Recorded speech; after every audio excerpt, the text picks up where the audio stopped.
Hey, what's up guys? It's your boy Sweetie here and welcome to Sweet Trends TV. Thanks for joining us today. If you're new to the channel, kindly make sure you hit the subscribe button and hit the bell icon next to the subscribe button.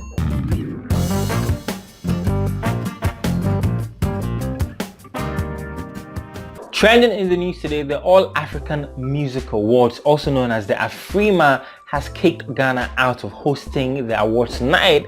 And yesterday, 31st July 2019, they released a long statement talking about how Ghana lacked the capacity to fulfill its contractual and financial obligations as per the contract they had with Ghana.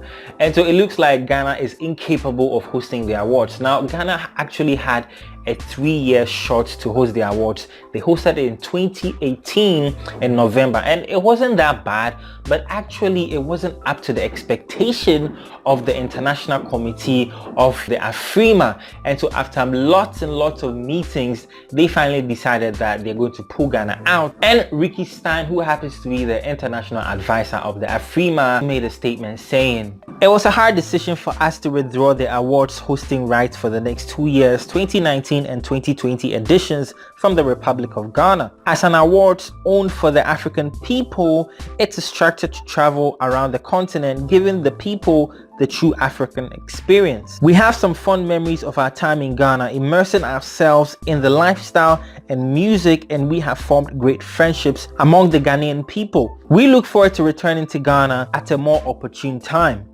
Alright guys, so here's the end of the line for the AFRIMA and all the saga that has been going on. Actually, some people are suspecting, because reports have it, that there were certain you know what I mean, behind the scenes, contracts passing somewhere, certain political figures coming in to do certain things. But this is actually music, and so it's supposed to be politically free, but looks like in Ghana nothing is ever politically free. But hey, let me know your thoughts about this in the comment section below.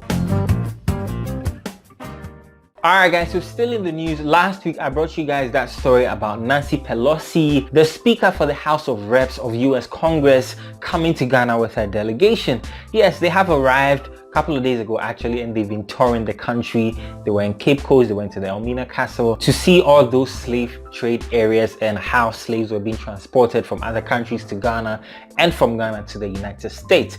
This actually marks the 400th year of slave trade, and it's not as if somebody wants to celebrate, but they claim that they are remembering what actually happened, because some of the people in the delegation are black people, so obviously they find their roots here in Ghana, and so they actually came to see how their ancestors moved from their homeland in Ghana to the United States to become slaves and later as free men. And so Nancy Pelosi posted on her Twitter saying, "Today was deeply transformative. We saw the horrors of slavery and humbly walked through the door of return with a renewed sense of purpose to fight injustice and inequality everywhere. We honored the rich traditions of Ghana and thanked the paramount chiefs for our enduring friendship." Alright guys, so here's what we have for you concerning Nancy Pelosi. She addressed Ghana's parliament a couple of days ago, but then it looks like people aren't really hating on her here in Ghana, because maybe we don't really know her like the people in the United States do. Because when I brought you that story last week, I saw a couple of comments about why she should be here and how racist she is and so many other things. But hey, we're still monitoring her. Maybe she might not be that friendly, or maybe she's pretending to be friendly. But what are your thoughts about this? Alright, so on to our African report for today. Equatorial Guinea's president Teodoro Obiang Nguema, he's a 71-year-old president, and apparently he has been on the seat for 40 years. So congratulations for breaking the world record for the longest serving president ever in the history of the world. Now, Teodoro is actually training his son, Teodorin, who happens to be his vice president. And this guy, his son, has actually had several scandals, including being arrested in France, and he actually did face a 3-year prison sentence, but he pleaded not guilty. But Teodoro himself actually came to power in August 1979 after he overthrew his uncle Francisco Nguema. And so it's kind of been like a family thing. His uncle was there and he came, and his son would take over after he is gone. Looks like it's a kingship kind of thing and not really a democratic or presidential or whatever. But let me know your thoughts about this. We're continuing the story. because Teodoro himself, even though he came into power via coup d'etat, he has actually survived 10 coup d'etat attempts, including 10 assassinations. So it looks like people are not really liking this guy, but he has built a massive security force around him. And so it makes it almost impossible to actually get close to this guy, talk of getting to do something to him. And speaking about dictatorships, this guy Teodoro has actually done well, because Equatorial Guinea is an oil-rich nation, and according to a UN report, they actually seem to be one of the African countries with the highest GDP per capita. And so maybe the small population is helping, but maybe the guy is actually working even though he's been a dictator. People hate him. Western people are bashing at him all the time, but he does not care. 40 years down the line, and Teodoro has actually had several criticisms, which includes building a certain city called Jibloho in the middle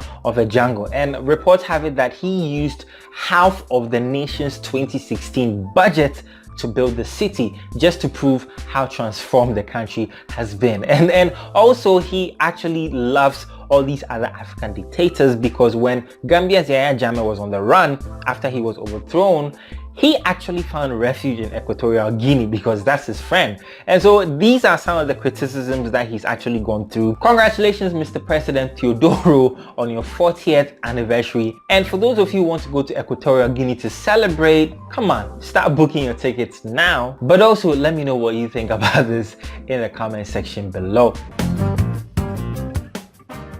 Alright guys, so we're at that part that you guys love the most, our trending video of the day. And today's trending video is proudly brought to you by YoliOnline.com, your #1 medical supplies online. Whether you're a company, an individual, a hospital, a clinic, or a medical facility, whatever medical supplies you need, Yoli Online has it. So go to YoliOnline.com today and get your supplies. This way, Johnson, right? Let me get it. Alright guys, so you've seen it for yourselves. That was Shatta Wale in his acting days. For those of you who want to know, that series was called I think Broken Lives. And so if you want to go look it up and then enjoy it, if it's still online, I'm sure you find it somewhere. But let me know your thoughts about this also in the comment section below. This guy has come from far, and so Alright guys, so on to some entertainment news for today. Today's entertainment segment was brought to you by Mabina Park. Now this is your #1 fun park in Ghana. It's located in Akosombo, which is like almost 2-hour drive from Accra. And so kindly go to mabinapark.com, make a booking and go have fun. And while you're at it, share a picture, tag mabinapark.com and tag my name or my social media handles, and maybe you might win something special.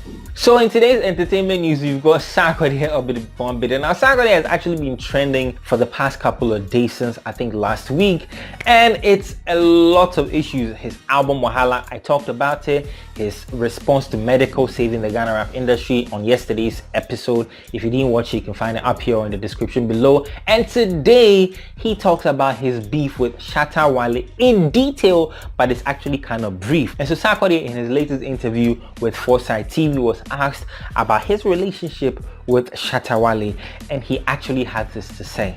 The thing is, not to even go into details as in trying to because that's you getting me to even break down things that's not even necessary.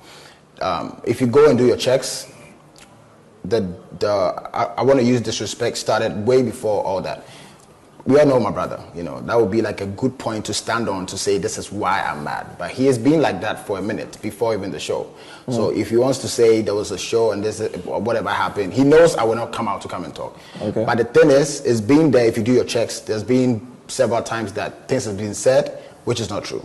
Then I'll call him and go like, yo, this is not necessary. Like what exactly?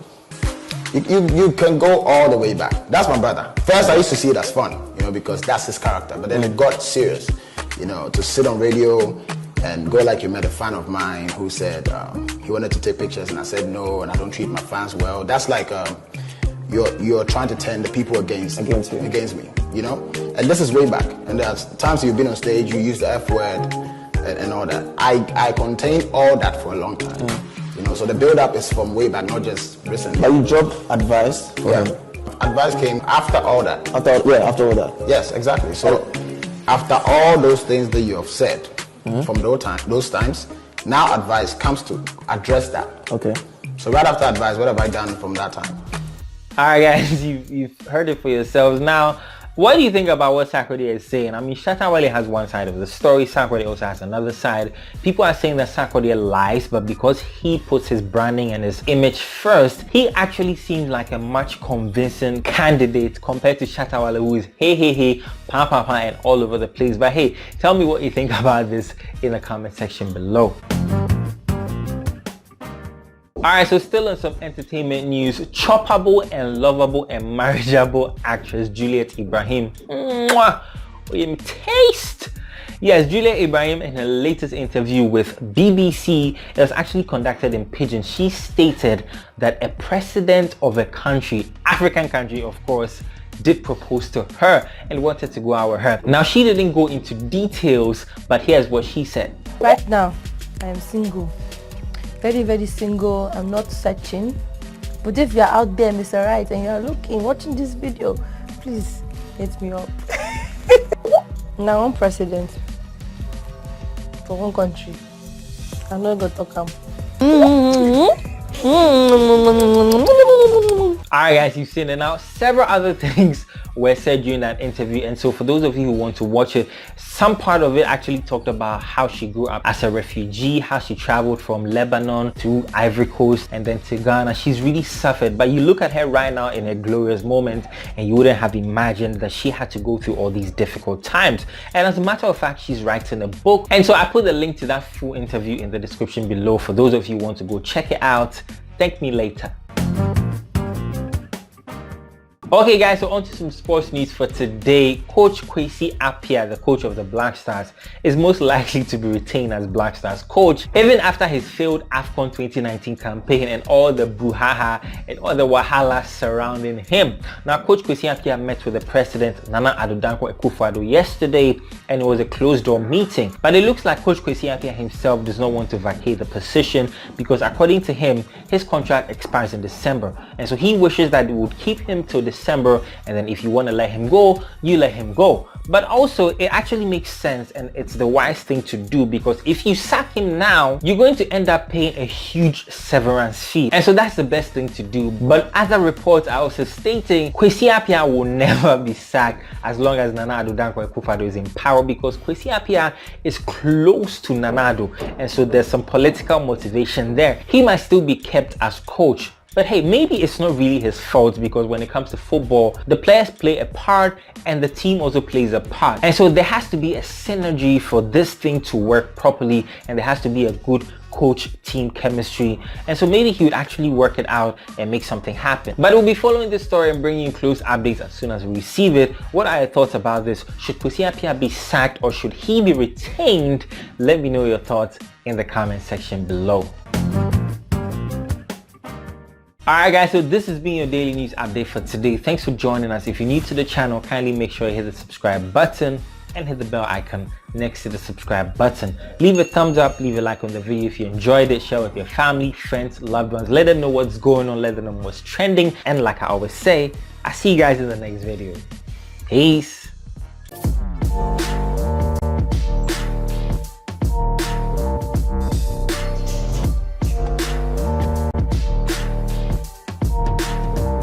Look, saw them planes, all the dreams.